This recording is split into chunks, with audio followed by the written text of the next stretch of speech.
বন্ধুরা, পাকিস্তান ভার্সেস নিউজিল্যান্ডের একটা ওয়ানডে ম্যাচের মধ্যে নিউজিল্যান্ডের একটা প্লেয়ার খুবই গুরুতর আহত হয়েছে।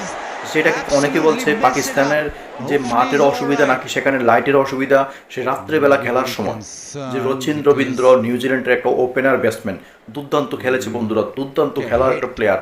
সেই মাঠের মধ্যে যখন একটা প্লেয়ার, পাকিস্তানের একটা প্লেয়ার তোমার লেগ সাইডে একটা বাউন্ডারি মারার চেষ্টা করছিল, সেই বাউন্ডারির বলকে বাঁচাতে গিয়ে সেখানে রচিন রবীন্দ্রর বল ড্রপ খেয়ে এসে তার কোপালে লাগে। আমরা এক পর্যায়ে দেখতে পেরেছিলাম তিনি বলটাকে বাঁচানোর জন্য যখন সেখানে দাঁড়িয়েছিল, হঠাৎ তার চোখে কোনো একটা আলো এসে পড়েছে।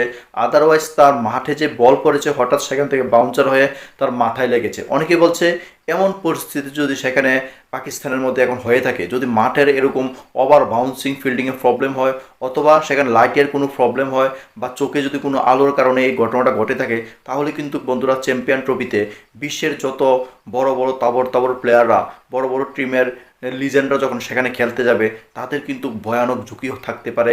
এমনটাই কিন্তু অনেকে আশা ব্যক্ত করছেন, অনেকেই সন্দেহ প্রকাশ করছেন। তাই রচিন রবীন্দ্র যে আহত হয়েছে, তিনি মাঠে বলের আঘাত লাগার পর তার মাথার থেকে অজরে বন্ধুরা রক্ত পড়ছিল। সেই রচিন রবীন্দ্র যেন চ্যাম্পিয়ন ট্রফির আগে নিউজিল্যান্ডের টিমে পুনরায় ফিরতে পারে, সবাই দোয়া করবেন। আসলে তারা ক্রিকেট খেলে, ক্রিকেটে অনেক এরকম অঘটন ঘটে, আমরা এরকম অনেক অঘটন দেখেছি।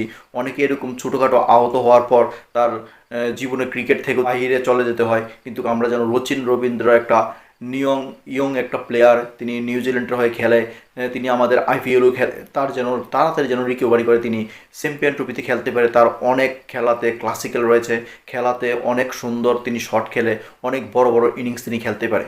সবাই বন্ধুরা রচিন রবীন্দ্রের জন্য দোয়া করবেন, তিনি যেন তাড়াতাড়ি সুস্থ হয়ে আবার মাঠে ফিরতে পারে।